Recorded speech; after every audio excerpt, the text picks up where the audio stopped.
আসসালামু আলাইকুম, সবাইকে স্বাগতম ইরুডেন্টে। আর আরো স্বাগতম জানাচ্ছি আমাদের আজকের ফিজিওলজি ক্লাসে। আমাদের যে কোনো পরীক্ষার জন্য ফিজিওলজি বেশ গুরুত্বপূর্ণ, এবং ফিজিওলজির মধ্যে দুটি গুরুত্বপূর্ণ টপিক আজকে আমরা পড়তে যাচ্ছি। আমরা আজকে রেসপিরেটরি ফিজিওলজি এবং জেনারেল ফিজিওলজি পড়বো। আমি ডক্টর সাইদুস সালিহিন, পালমোনোলজি রেসিডেন্ট, আছি আপনাদের সাথে। আমরা আজকের ক্লাসটিকে গুছাবো বা যেখান থেকে পড়বো তার যে সার কথা রয়েছে হচ্ছে আপনাদের এই আপডেটেড এই লেকচার শিটটিতে 13 এডিশনের। আর এই শিটটি গুছানো হয়েছে আপনাদের আপডেটেড গাইডন এবং জ্ঞানন থেকে। আমরা আমাদের এই পোস্ট গ্রাজুয়েশনের জার্নিতে ফিজিওলজি গুরুত্ব এই জায়গাতেই যে ফিজিওলজিটা আমাদের বেশ বুঝে বুঝে অ্যান্সার করতে হয়, এবং এটা যদি আপনি না বুঝে পরীক্ষায় যান তাহলে কিন্তু ঠিক উল্টো ঘটনাটা ঘটতে পারে, যে আপনি একটা কোশ্চেনে ফুল মার্ক পাওয়ার চেয়ে ঠিক উল্টাটা হতে পারে, অর্থাৎ আপনার নেগেটিভ হতে পারে। আসেন আমরা শুরু করি। আমরা প্রথমে শুরু করব যেটা দিয়ে, সেটা হচ্ছে আমাদের রেসপিরেটরি ফিজিওলজি দিয়ে। কারণ আমাদের আজকের যে ক্লাসটি, আজকের ক্লাসের মধ্যে জেনারেল এবং রেসপিরেটরি ফিজিওলজি একসাথে থাকলেও এখানে সবচেয়ে বেশি গুরুত্বপূর্ণ হচ্ছে রেসপিরেটরি ফিজিওলজি। কারণ এই জায়গাতে বোঝার জায়গাটা বেশি, এবং এই জায়গা থেকে আমাদের কোশ্চেন আসে বেশি, এবং এই জায়গা থেকে আমরা ভুল করি বেশি। আমরা যদি পরীক্ষার কথাটা দেখি, আমাদের সামনে কি কি ধরনের পরীক্ষা হয়। আমরা রেসিডেন্সি পরীক্ষায় অ্যাপিয়ার করি, আমরা ডিপ্লোমা পরীক্ষায় অ্যাপিয়ার করি, আমরা এফসিপিএস পরীক্ষায় অ্যাপিয়ার করি। তো রেসিডেন্সি পরীক্ষার যদি আমরা চিন্তা করি, এখান থেকে কোশ্চেন আসে হচ্ছে অন অ্যান অ্যাভারেজ 3 থেকে 4টি কোশ্চেন। ডিপ্লোমা পরীক্ষায় যেখানে 100 মার্কের, সেখানে 2 থেকে 3টে কোশ্চেন আসছে ডিডিএস এ। আর এফসিপিএস এর কথা যদি বলি, এফসিপিএস এ 4 থেকে 5টি এমসিকিউ আসে, এবং তার ভিতর একটা সাধারণত এসবি আসে। তো আমরা মোটামুটি একটা ধারণা পেয়ে গেলাম যে আমরা যে আজকের লেকচারটা করব, আজকের যে আমরা শীটটা পড়বো, এই শীট থেকে আমাদের পরীক্ষার জন্য কতটুকু ইম্পর্টেন্ট, এই কথাটা বলছি এই জন্য যে আমরা কিন্তু দেখেন রেসপিরেটরি ফিজিওলজি বা জেনারেল ফিজিওলজি মেডিকেল ফার্স্ট ইয়ারে যখন পড়েছি, সেটা কিন্তু বেশ বড় সময় ধরে এটাকে সংক্ষেপ করে, এটাকে জিস্ট আকারে নিয়ে পরীক্ষার জন্য যেটা দরকার সেই দিকে ফোকাস করে আমরা আগাবো। আমাদের এই যে লেকচার, এই আমাদের পাওয়ার পয়েন্টের এই যে অংশটা, এই অংশটা আপনাদের পরীক্ষার ঠিক আগ মুহূর্তের জন্য খুব বেশি ইম্পর্টেন্ট। আপনারা এটা একটু দেখে নিবেন। আমরা যখন ক্লাসে থাকবো, ক্লাসের বিভিন্ন পর্যায়গুলোকে আমরা বলে নিব।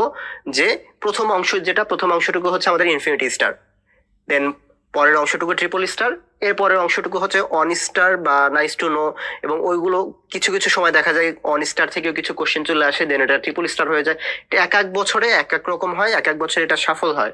সো আপনাদের এই বছরের জন্য আমরা এটা ফলো করব।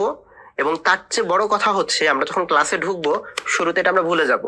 শুরুতে আমাদের প্রত্যেকটা টপিক ইম্পর্টেন্ট, প্রত্যেকটা টপিক আমাদের বুঝে পড়তে হবে, প্রত্যেকটা টপিক আমাদের জেনে যেতে হবে। দেন আমরা যখন পরীক্ষার আগে রিভিশন দিব, তখন আমার এই যে স্লাইডটা, এই স্লাইডটা আপনার জন্য গুরুত্বপূর্ণ হবে। এই স্লাইডটা তখন গুরুত্ব বহ করবে, এবং এই অনুযায়ী আপনি বারবার রিভিশন দিতে থাকবেন।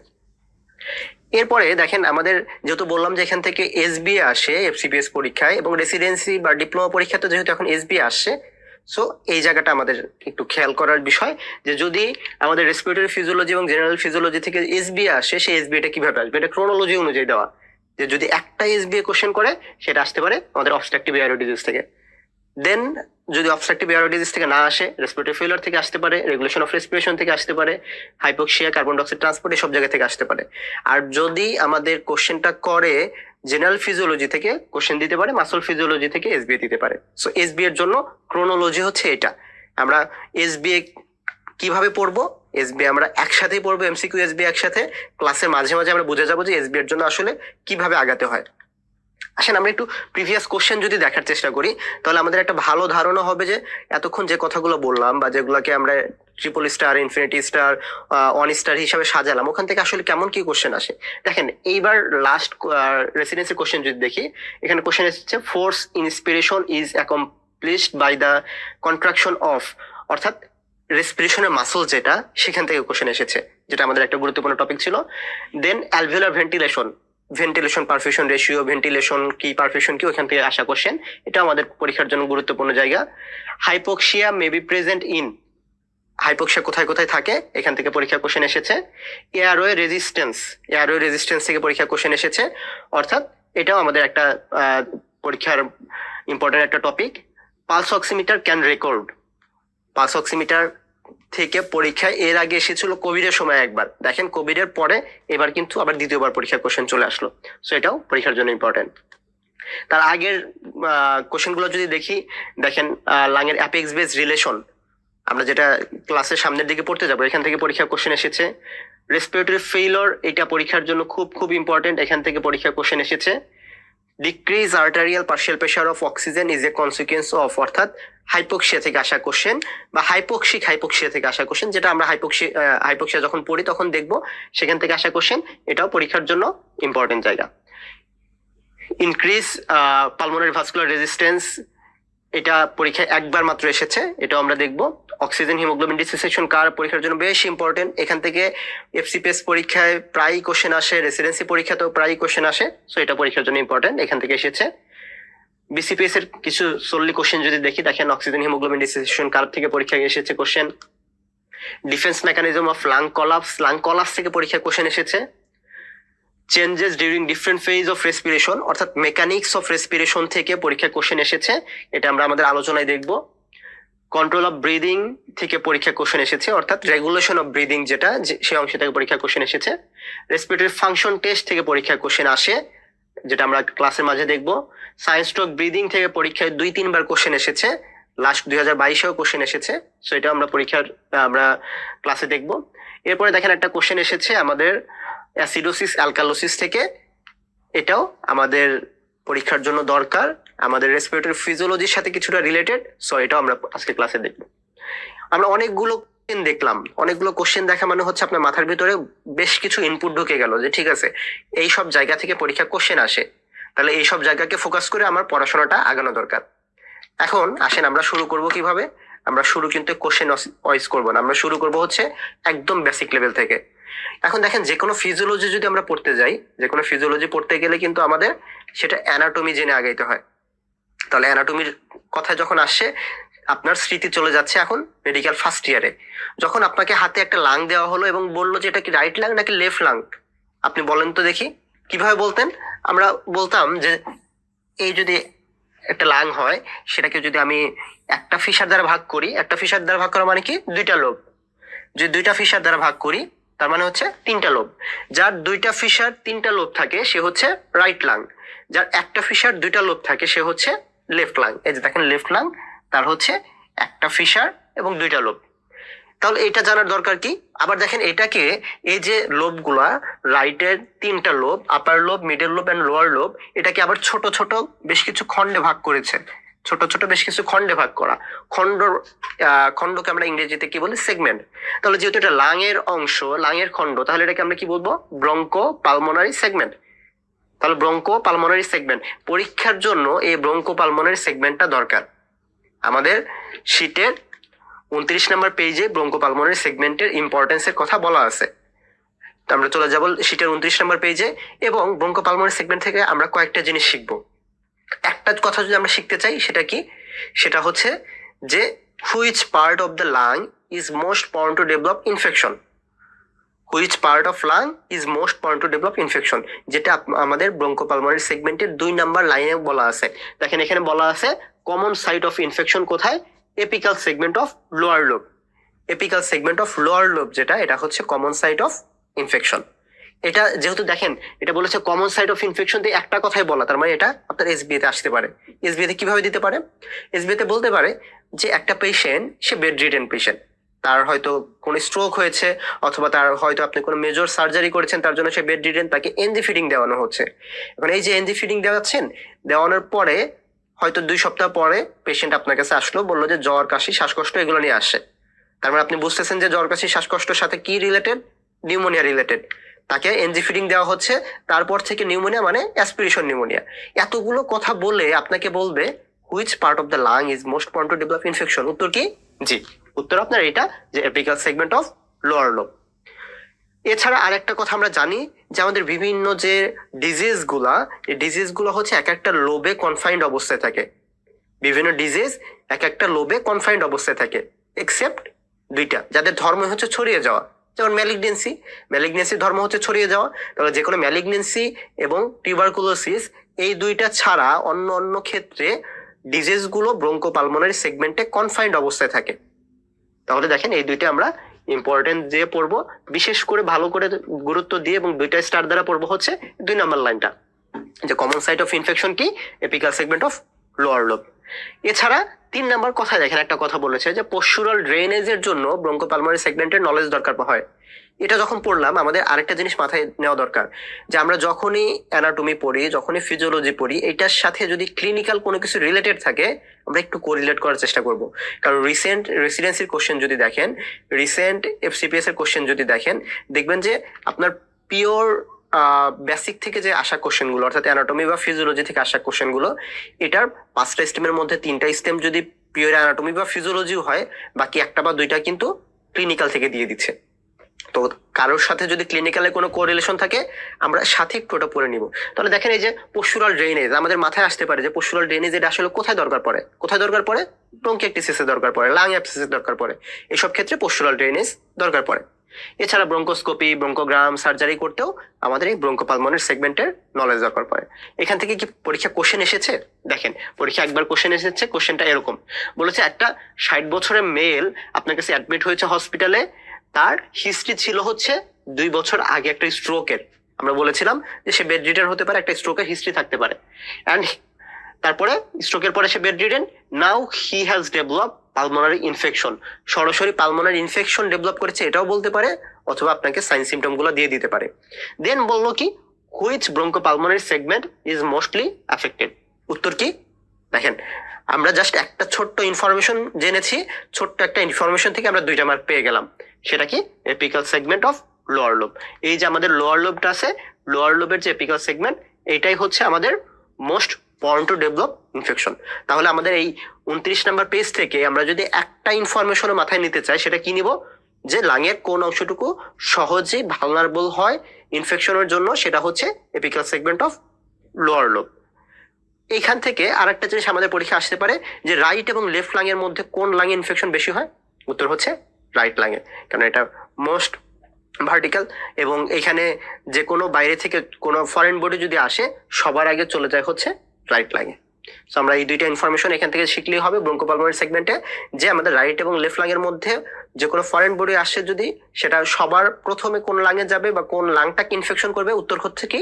Right lung. যদি বলে যে রাইট লাংয়ের মধ্যে কোন লোবটাকে ধরবে, উত্তর হচ্ছে apical segment of lower lobe. That's all about bronchopulmonary segment. আমরা এখন আরেকটা যে জায়গায় যাব সেটা হচ্ছে আমাদের লাংয়ের অ্যানাটমি। অ্যানাটমিটাকে আমরা একটু ডিটেল দেখার চেষ্টা করি। দেখেন লাংয়ের যে কাজ, এটা যদি আমরা চিন্তা করি, লাংয়ের কাজ কি?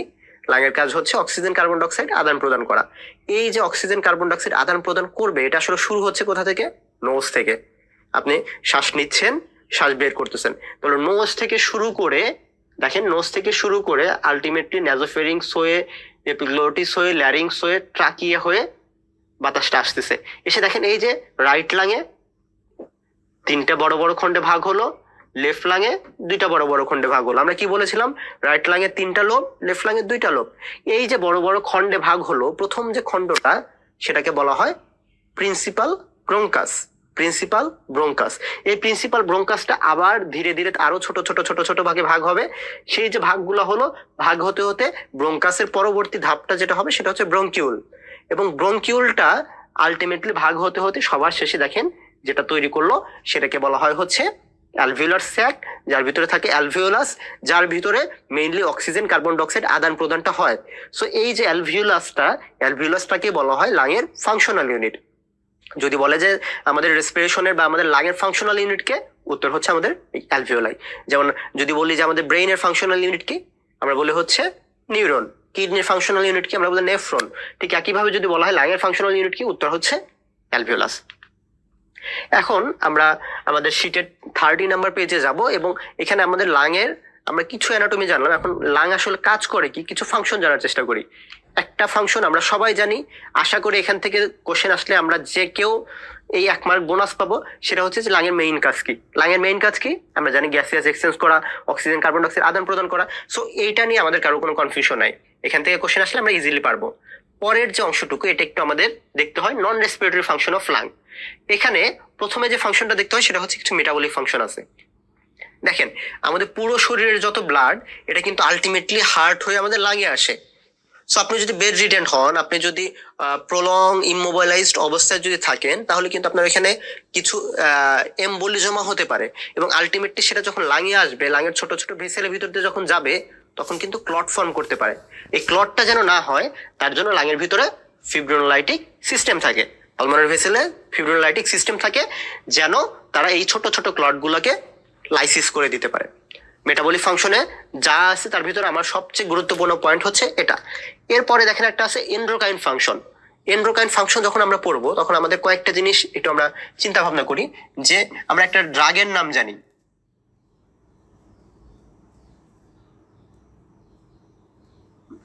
আমরা হাইপার টেনশনে প্রায়ই ড্রাগটাকে ইউজ করি, সেটা হচ্ছে কি ড্রাগ? ড্রাগের নাম হচ্ছে এসিই ইনহিবিটর। বিভিন্ন প্রিল আমরা মনে রাখি, যেমন প্রিল ক্যাপ্টার প্রিল। তাহলে এসিই ইনহিবিটর আমরা হাইপার টেনশন ইউজ করি। এখন কথা হচ্ছে এই যে এসিই বা অ্যানজিওটেনসিন কনভার্টিং এনজাইম, যেটা কিনা অ্যানজিওটেনসিন 1 থেকে অ্যানজিওটেনসিন 2 তে কনভার্ট করে, এইখানের জন্য যে এনজাইমটা দরকার পড়ে অ্যানজিওটেনসিন কনভার্টিং এনজাইম, এই এনজাইমটা আসে লাং থেকে। তাহলে আমাদের অ্যানজিওটেনসিন 1 থেকে অ্যানজিওটেনসিন 2 তে যে কনভার্ট করবে তার জন্য যে এনজাইমটা দরকার, সেই এনজাইমটা আসে কোত্থেকে? লাং থেকে। দেখেন, আপনাদের প্রস্তুতির বিষয় বা পড়ার বিষয়ে কিছু কিছু দিক নির্দেশনা হয়তো আমি আপনাকে দিতে পারি, বাদ বাকিটুকু আপনার নিজের পড়ে নিতে হবে। তার একটা দিক নির্দেশনা হচ্ছে এই যে অ্যানজিওটেনসিন 1 থেকে অ্যানজিওটেনসিন 2 তে কনভার্ট হইতে অ্যানজিওটেনসিন কনভার্টিং এনজাইম ইউজ হচ্ছে এবং এটা লাং থেকে তৈরি হচ্ছে। আমাদের পড়াটা এখানেই রেখে দিতে পারতাম, যে হয়তো পরীক্ষায় কোনো সময় এখান থেকে কোশ্চেন আসে, তার জন্য আমরা এতটুকু পড়াইলাম, এতটুকু পড়লাম। কিন্তু এটার আগে পিছে কি কিছু আছে? যদি উত্তর হ্যাঁ হয় তাহলে সেটা অবশ্যই আপনাকে পড়তে হবে। দেখেন, এটার আগে পিছে কি আছে? আমরা জানি যে অ্যানজিও টেনসিনোজেন, এই যে অ্যানজিওটেনসিনোজেন, এটা আসে কোত্থেকে বলেন তো? এটা কোত্থেকে আসে? জি, এটা আসে হচ্ছে লিভার থেকে। অ্যানজিওটেনসিনোজেন থেকে অ্যানজিওটেনসিন 1 যে কনভার্ট হবে, সেই কনভার্টটা কে করে? এই কনভার্টটা করে হচ্ছে রেনিন। এবং এই রেনিনটা আসে কোত্থেকে? রেনিনটা আসে হচ্ছে আমাদের কিডনি থেকে। রেনিনটা আসে কিডনি থেকে। তাহলে দেখেন, এখান থেকে আমরা আরেকটা বিষয় যেটা জানলাম, যে আমাদের এই যে রেনিন অ্যানজিওটেনসিন সিস্টেম যেটা, এটার সাথে 3টা ভাইটাল অর্গান রিলেটেড। কি কি? 1 নম্বর লিভার, লিভার থেকে তৈরি হচ্ছে অ্যানজিওটেনসিনোজেন। 2 নম্বর কিডনি, কিডনি থেকে তৈরি হচ্ছে রেনিন। 3 নম্বর লাং, লাং থেকে তৈরি হচ্ছে কি? Angiotensin converting enzyme. এই ছবি দ্বারা এটা আমরা আরেকটু ক্লিয়ার হব, এবং এখান থেকে আমাদের জাস্ট দরকার কোনটুকু? এই অংশটুকু, যে লাংয়ের একটা এন্ডোক্রাইন ফাংশন রয়েছে, যে সে অ্যানজিওটেনসিন কনভার্টিং এনজাইম তৈরি করে। আর বাদ বাকি যে ফাংশনগুলো আছে, এই ফাংশনগুলো জাস্ট একবার রিডিং দিবেন, জাস্ট একবার রিডিং, খুব বেশি দরকারি নাই, একবার রিডিং দিলেই হবে। যেটা সবচেয়ে বেশি দরকারি সেটা আপনার 30 নম্বর পেজেই রয়েছে, এই বক্সটা। এই বক্সটা যখন আমরা পড়বো তখন এই বক্সটা কিভাবে পড়তে হয় এবং আমাদের সামনে প্রিপারেশন নেওয়ার সময় যতগুলো বক্স আছে সেই বক্সগুলো কিভাবে পড়তে হয় সেটা একটু আমরা চেষ্টা করব বোঝার। দেখেন, এখানে বক্সটা কি বলা আছে? বক্সটা একটা গ্যানোনের বক্স। বক্সে বলা আছে biologically active substance metabolize by the lung, মানে কোন কোন বায়োলজিক্যালি অ্যাক্টিভ সাবস্টেন্স লাংয়ে মেটাবোলাইজ হয়। তাহলে আমরা সাধারণত এই বক্সগুলো যখন আসে এভাবে মুখস্থ করে ফেলি, যে ঠিক আছে বক্সের ভিতরে এই আছে। আসল বা ভালো উপায় হচ্ছে যেটা, বক্সটাকে কোশ্চেন করতে শেখা। তাহলে আমরা প্রথম কোশ্চেন করতে পারি, biologically active substance metabolize by the lung, কোন কোন সাবস্টেন্স আছে যারা লাংয়ে মেটাবোলাইজ হয়? উত্তর কি? উত্তর হচ্ছে এই বক্সে যা আছে সব ট্রু। 2 নম্বর কোশ্চেন করতে পারি একটা এসবি আকারে, যে লাংয়ে সিনথেসাইজড হয় এবং লাং তাকে ইউজ করে এমন কি আছে? উত্তর কি? উত্তর হচ্ছে সারফেক্টেন্ট। 3 নম্বর আমরা কোশ্চেন যেভাবে করতে পারি, লাংয়ে সিনথেসাইজড হয় অর স্টোরড হয় এবং ব্লাডে রিলিজ করে, কারা আছে? উত্তর হচ্ছে পিএইচ কত? উত্তর মনে রাখবে আরেকটা কোশ্চেন দ্বারা, পিএইচ কত? P for prostaglandin, H for histamine, কত ফর ক্যালিকেরিন। তাহলে দেখেন, এই 3টা ভাবে বা 3টা ওয়েতে আমরা এই বক্সটাকে কোশ্চেন করতে পারলাম। এটার বাইরে কি আর কোনোভাবে কোশ্চেন করা যায়? এর বাইরেও স্যাররা আরো একভাবে কোশ্চেন করে আমাদের দেখিয়েছেন যে আরো একভাবে কোশ্চেন করা যায়। সেটা উত্তর কি বা সেটার ধরনটা কি? সেটার ধরনটা বলেছে যে লাং সিনথেসাইজড করে এমন কারা কারা আছে। দেখেন, এই যে প্রথম 4টা, এই প্রথম 4টা হবে তখন উত্তর, যে লাং সিনথেসাইজড করে এমন কারা কারা আছে? এই 4টা। তাহলে দেখেন, এই 4টা ভাবে যদি আপনি পরীক্ষায় কোশ্চেন করেন এবং কোশ্চেন করে যদি আপনি এই বক্সটা শেখেন, তাহলে এখান থেকে যেভাবে কোশ্চেন করুক না কেন আপনার জন্য ইজি হয়ে যাবে। আদারওয়াইজ যে সমস্যাটা হবে বা সবচেয়ে বেশি যে সমস্যা হবে সেটা হবে হচ্ছে আপনার রেসিডেন্সি এবং ডিপ্লোমা পরীক্ষাগুলোয়, যখন আপনার সময় খুবই স্বল্প, তখন এই বক্সের ভিতর থেকে যখন কোশ্চেন করবে তখন কিন্তু আপনি পরীক্ষার হলে ওটা মনে করতে পারবেন না। এফসিপিএস এ যেহেতু সময় আছে, এফসিপিএস এ এটা আপনি ধীরে ধীরে মনে করতে পারেন, কিন্তু আদারওয়াইজ আমি আপনাদের অবশ্যই সাজেস্ট করবো প্রত্যেকটা বক্সকে এরকম কোশ্চেন অ্যান্সার আকারে মুখস্থ করা। তাহলে যেটা হবে, বক্সের যত ডিপ থেকে কোশ্চেন করুক আপনি অ্যান্সারগুলো পারবেন। দেখেন আসলে আমরা পারি কিনা। দেখেন আমাদের ইম্পর্টেন্স থেকে একটা কোশ্চেন এসেছিল, which is the most important function of the lung. আমরা কি বলেছি? সবচেয়ে ইম্পর্টেন্ট ফাংশন কি? Gaseous exchange. সো এটা নিয়ে আর কোনো কথা নেই, এটা আমরা ইজিলি জানি। দেখেন বলেছে biological active substance metabolize by the lung. কোথা থেকে আসছিল? প্রথম যে কোশ্চেনটা সেটা থেকে। দেখেন এই যে এটা থেকে, তার মানে কি এই বক্সে যা আছে সব ট্রু। তাহলে দেখেন সারফেক্টেন্ট পেয়েছিলাম, যে পেয়েছি, so it is true. Serotonin পেয়েছি, যারা পায়নি তারা একটু খেয়াল করেন, এই যে দেখেন সেরোটোনিন, তো সেরোটোনিন ট্রু। হিস্টামিন পিএইচ কত? এইচতে histamine, so it is true.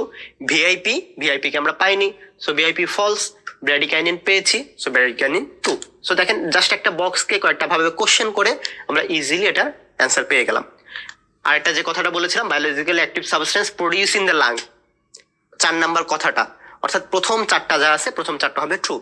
সেটা কি?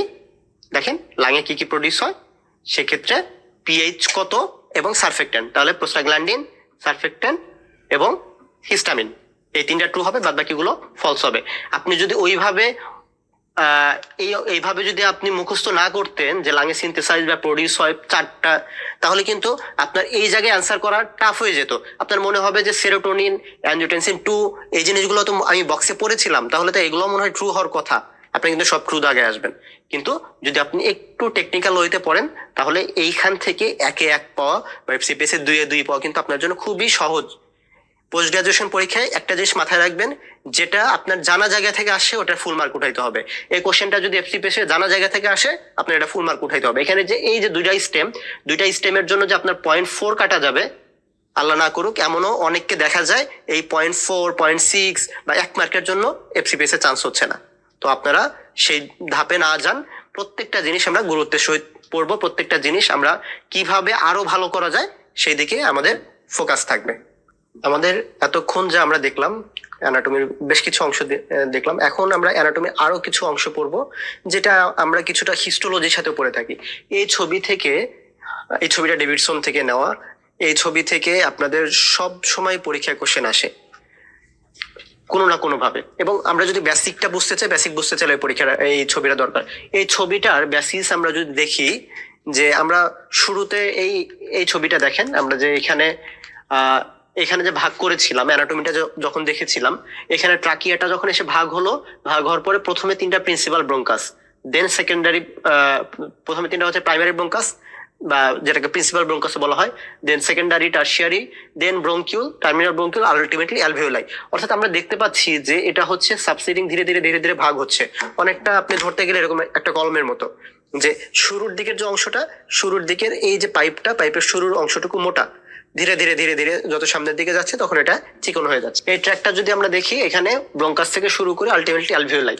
এই যে আমাদের এখন যে ছবিটা দেখবো, যে ছবিটা আসলে আমাদের অ্যানাটমির আরো একটি অংশ, দেখেন এখানে শুরুতে হচ্ছে ব্রঙ্কাস, দেন ধীরে ধীরে ব্রঙ্কিউল, এবং আলটিমেটলি গিয়ে alveoli.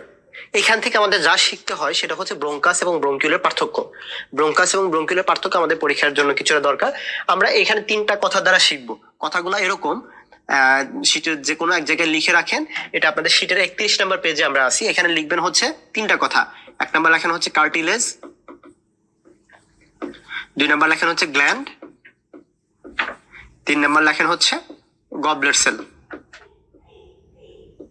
Cartilage, gland, goblet cell, এই 3টা অংশ যে লিখলাম, এটা ব্রঙ্কিউলে থাকে না, ব্রঙ্কাসে থাকে। So bronchiole is devoid of cartilage, gland and goblet cell, and bronchus has cartilage, gland, goblet cell. এটা আমরা আরো ভালোভাবে মনে রাখতে পারি কিভাবে? দেখেন এই যে একটা পাইপ, এই যে একটা ট্র্যাক, এটার শুরুর দিকের যে অংশটা, শুরুর দিকের অংশে একটা ভালো স্টেবিলিটি দরকার। বাইরের যত ধুলাবালি শুরুর দিকের অংশ দিয়ে ঢুকবে, সো শুরুর দিকের অংশে কার্টিলেজ থাকবে। দেন যত ধুলাবালি আসতেছে, এটাকে কিন্তু মিউকাসের সাথে মিশিয়ে আমাদের কফ রিফ্লেক্সের মাধ্যমে, কফের মাধ্যমে বের করে দিতে হচ্ছে। গ্ল্যান্ড, গবলেট সেল এগুলা বেশি থাকতেছে, বা এগুলো থাকতেছে ব্রঙ্কাসের। ব্রঙ্কিউলে এগুলা থাকছে না। তাহলে ব্রঙ্কিউলে কি থাকে আমরা যদি দেখতে থাকি, 1 নাম্বার দিয়ে দেখেন ব্রঙ্কিউলে থাকে স্মুথ মাসেল। এই স্মুথ মাসেল আবার ক্যারেক্টারিস্টিকলি বলা যে less thick smooth muscle layer. ব্রঙ্কিউলের যে মাসল লেয়ারটা এটাকে হচ্ছে লেস থিক, 1 নম্বর কথা। 2 নম্বর কথা হচ্ছে ব্রঙ্কিউলা আরে যেটা থাকে সেটাকে বলা হয় ইলাস্টিন ফাইবার। তাহলে আমরা দেখলাম ব্রঙ্কিউলা থাকে less thick smooth muscle layer এবং ইলাস্টিন ফাইবার, থাকে না কি কি? Cartilage, gland, goblet cell. এখন এটার সাথে 31 নম্বর পেজের নিচে আরো একটু অংশ আছে, এটা দেখেন 3টা স্টার অলরেডি দেওয়া আছে, এটা একটু আমরা একবার দেখবো যে ব্রঙ্কিউলের আরেকটা সাব টাইপ, একটা ছোট অংশ, একটা অংশকে আমরা পেলাম, এটাকে বলা হয় টার্মিনাল ব্রঙ্কিউল। টার্মিনাল ব্রঙ্কিউলে কি কি থাকে? তাহলে আগের তো 2টা থাকবেই, যে তার less thick smooth muscle layer থাকবে, ইলাস্টিন ফাইবার থাকবে। এখন দেখেন আর কি কি থাকে, তার ক্লারা সেল থাকে, যেটার আরো একটা নাম বা নতুন নাম আপনাদের শীটে যেটা রয়েছে তার নতুন নাম হচ্ছে ক্লাব সেল, ক্লারা সেল বা ক্লাব সেল, এবং থাকে হচ্ছে ব্রাশ সেল। তাহলে টার্মিনাল ব্রঙ্কিউল বা ব্রঙ্কিউলে 3 নাম্বার দিয়ে পাইলাম হচ্ছে ক্লারা সেল বা ক্লাব সেল, 4 নাম্বার দিয়ে পাইলাম ব্রাশ সেল। এবং এই যে ব্রঙ্কিউলের আবরণটা কেমন? আবরণটা হচ্ছে ciliated and non ciliated cuboidal epithelial cell, ciliated and non ciliated cuboidal epithelial cell. এতগুলো কথা এইভাবে বিচ্ছিন্নভাবে পড়ার উদ্দেশ্য কি? দেখেন এরকম একটা কোশ্চেন একবার পরীক্ষা আসছে, এখানে বলা হচ্ছে terminal bronchiole, what ever it is. ধরেন আমি টার্মিনাল ব্রঙ্কিউল বলতে কিছু আছে জানি না, কিন্তু এইটা জানি যে ব্রঙ্কিউল নামে কিছু আছে, এবং ব্রঙ্কিউলের কি কি থাকে না? 3টা জিনিস থাকে না। 1 নম্বর কার্টিলেজ, 2 নম্বর গ্ল্যান্ড, 3 নম্বর গবলেট সেল। আসেন আমরা এটা সলভ করার চেষ্টা করি। বলেছে terminal bronchiole contain plenty of goblet cell. Goblet cell কি থাকে? থাকে না, সো এটা ফলস। কন্টেন ক্লারা সেল, আমরা একটু আগে দেখলাম যে টার্মিনাল ব্রঙ্কিউলে ক্লারা সেল বা ক্লাব সেল থাকে, ব্রাশ সেল থাকে। সো এটা ক্লারা সেল থাকুক, ক্লাব সেল থাকুক, ব্রাশ সেল থাকুক, it is true. Contain plate of cartilage, plate of cartilage কার পার্ট? ব্রঙ্কাসের part, not bronchiole. So plate of cartilage এটা হবে না, এটা ফলস। আর line by simple columnar epithelium, আমরা কি জানি? এটা লাইন হচ্ছে ciliated or non ciliated cuboidal epithelium, তার জন্য এটা ফলস। কন্টেন অ্যালভিওলাই, এটা আমরা পড়ি নাই, এটা আমরা একটু পরেই দেখবো যে অ্যালভিওলাই এটা হচ্ছে রেসপিরেটরি জোনের পার্ট, টার্মিনাল ব্রঙ্কিউল এটা কন্ডাক্টিং জোনের পার্ট, একটু পরে আমরা এটা দেখবো। সো দেখেন আমাদের শুধুমাত্র বি নাম্বারটা ট্রু, বাদ বাকিগুলো ফলস। আমরা আবার ওই ছবিতে ফেরত যাব, আমরা ছবির এ নাম্বার অংশ যেটা এটা পড়ে ফেলেছি। বি নাম্বার অংশ যেটা, এই বি নাম্বার অংশে আপনাদের শীটের 31 নাম্বার পেজের বি নাম্বার অংশে গিয়ে 3টা স্টার দেন, কারণ এইখান থেকে একবার পরীক্ষা কোশ্চেন আসছে হুবহু এই জায়গা থেকে। এখান থেকে বলা হয়েছে যে লাঙের অ্যাসিনাস কাকে বলা হয়। লাঙের অ্যাসিনাস কি? টার্মিনাল অফ আমাদের ইউনিট অফ লাং যেটা সাপ্লাই করে হচ্ছে টার্মিনাল ব্রঙ্কিউল দ্বারা। লাঙের একটা ইউনিট যেটা টার্মিনাল ব্রঙ্কিউল দ্বারা সাপ্লাই হয় তাকে বলা হয় লাঙের অ্যাসিনাস। এতটুকু কথা দেখবেন যে the unit of lung supplied by terminal bronchiole is called লাঙের অ্যাসিনাস। এরপরের যে কথা এটা আমরা পড়ে ফেলেছি যে ব্রঙ্কিউলার অলে থাকে হচ্ছে smooth muscle layer, elastin fibre, এবং এখানে আরেকটা ইম্পর্টেন্ট জায়গা রয়েছে, সেটা কি? সেটা হচ্ছে যে এই যে দেখেন পাশাপাশি 2টা অ্যালভিওলাই একটা আরেকটার সাথে কানেকশন মেনটেন করে কিছু ছিদ্রের মাধ্যমে। ছিদ্রগুলোকে কি বলা হয়? পোর্টস অফ কন। পোর্টস অফ কন, এই যে পোর্টস অফ কন আছে, পোর্টস অফ কনের পাশে ছোট্ট করে লেখেন হচ্ছে inter alveolar communication. Inter alveolar communication, inter alveolar communication maintain করে কে? পোর্টস অফ কনের মাধ্যমে। এটা লেখার উদ্দেশ্য কি? এটা তো এমনি বুঝতেছেন যে পাশাপাশি 2টা। যখন পরীক্ষার হলে অনেক চাপে থাকবেন তখন কি সেটা ইন্টার অ্যালভিওলার কমিউনিকেশন না ইন্ট্রা অ্যালভিওলার, এটা কিন্তু তখন পরীক্ষায় ভুল হইতে পারে, তার জন্য লেখা যেন আমরা পরীক্ষায় ভুল না করি। তাহলে বি নাম্বারটা আমাদের পড়া হয়ে গেল যে হোয়াট ইজ লাঙের অ্যাসিনাই, টার্মিনাল ব্রঙ্কিউলে কি কি থাকে, এবং পোর্টস অফ কনটা কি। সি নাম্বার যেটা, এটা হচ্ছে nice to know type. C number যে ছবিটা, এখানে আমরা জানি যে আমাদের লাঙে ডুয়েল ব্লাড সাপ্লাই রয়েছে, মানে এখানে বোথ পালমোনারি এবং বোথ সিস্টেমিক ব্লাড সাপ্লাই রয়েছে। এখানে দেখেন পালমোনারি ব্লাড সাপ্লাইটা কি? পালমোনারি ব্লাড সাপ্লাই মানে হচ্ছে যেটা পালমোনারি আর্টারি থেকে শুরু হয়, পালমোনারি ভেইনে গিয়ে শেষ হয়, এটা পালমোনারি সার্কুলেশন। আর বাদ বাকি যেটা সেটা সিস্টেমিক সার্কুলেশন। এইখানে লাঙে বোথ পালমোনারি এবং সিস্টেমিক সার্কুলেশন রয়েছে। লাঙের পালমোনারি সার্কুলেশন তো তাহলে এই সহজ কথাই যে পালমোনারি আর্টারি এবং পালমোনারি ভেইন দিয়ে। সিস্টেমিক সার্কুলেশনটা কার থেকে আসে? সিস্টেমিক সার্কুলেশন আসে হচ্ছে এই ব্রঙ্কিয়াল আর্টারি থেকে। এটা আর একটা মজার জিনিস আমরা এখন দেখব, যেটা আছে হচ্ছে, আচ্ছা দেখেন কোশ্চেনটা দেখেন, সরাসরি 2017 সালে একবার কোশ্চেন এসেছিল লাঙের অ্যাসিনাই নিয়ে, যেটা আমরা আলোচনা করে ফেললাম। এবং আমরা এখন যেটা দেখব সেটা হচ্ছে যে আমাদের রিজন অফ রেসপিরেটরি ট্র্যাক্ট, আমরা এতক্ষণ যা বললাম সবই অ্যানাটমির পার্ট, এখন কিছুটা ফিজিওলজিতে ঢুকতেছি। রেসপিরেটরি ট্র্যাক্টকে আমরা 3টা ভাগে ভাগ করতে পারি। প্রথম যেটা সেটা হচ্ছে আপার এয়ারওয়ে, যেটা নোজ থেকে ল্যারিংস পর্যন্ত, নোজ থেকে ল্যারিংস পর্যন্ত যেটা, এটা আপার এয়ারওয়ে। এরপরে 2টা জোনে ভাগ করেছে, একটা হচ্ছে কন্ডাক্টিং এয়ারওয়ে বা কন্ডাক্টিং জোন, আর একটা হচ্ছে অ্যালভিওলার এয়ারওয়ে বা রেসপিরেটরি জোন। এই ছবি দেখেন, এখানে আমাদের যে কথাটা বারবার বলে আসতেছি যে ট্রাকিয়ে পরে লাংটা বিভিন্ন ভাগে বিভিন্ন ধাপে ভাগ হওয়া শুরু হয়। এই ভাগটা কতটুকু? এই ভাগটা হচ্ছে টোটাল 23টা খণ্ডে ভাগ হয়। 23টা খণ্ডের মধ্যে 16টা খণ্ড থাকে কন্ডাক্টিং জোনে, 7টা খণ্ড থাকে হচ্ছে রেসপিরেটরি জোনে বা অ্যালভিওলার জোনে। আমরা একটু আগে কি দেখলাম?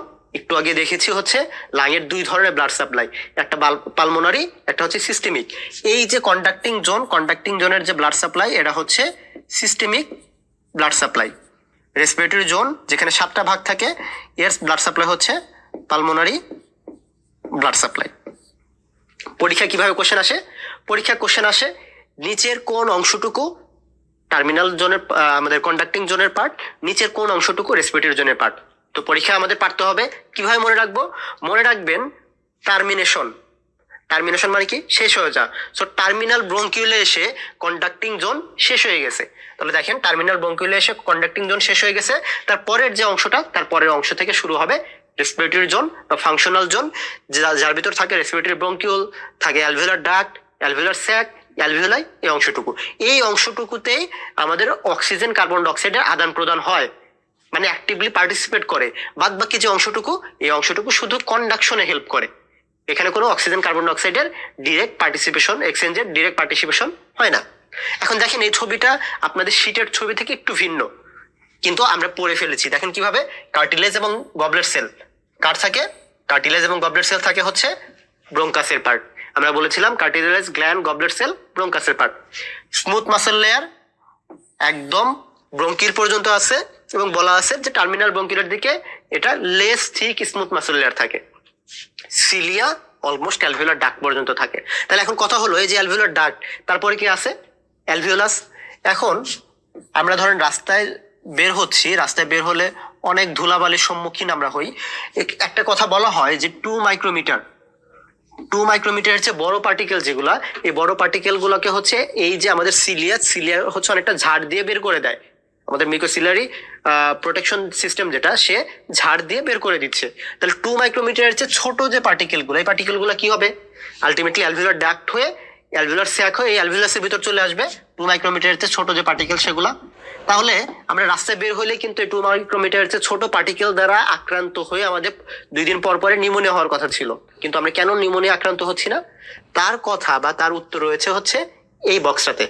দেখেন আমাদের অ্যালভিওলাসে 3 ধরনের সেল থাকে।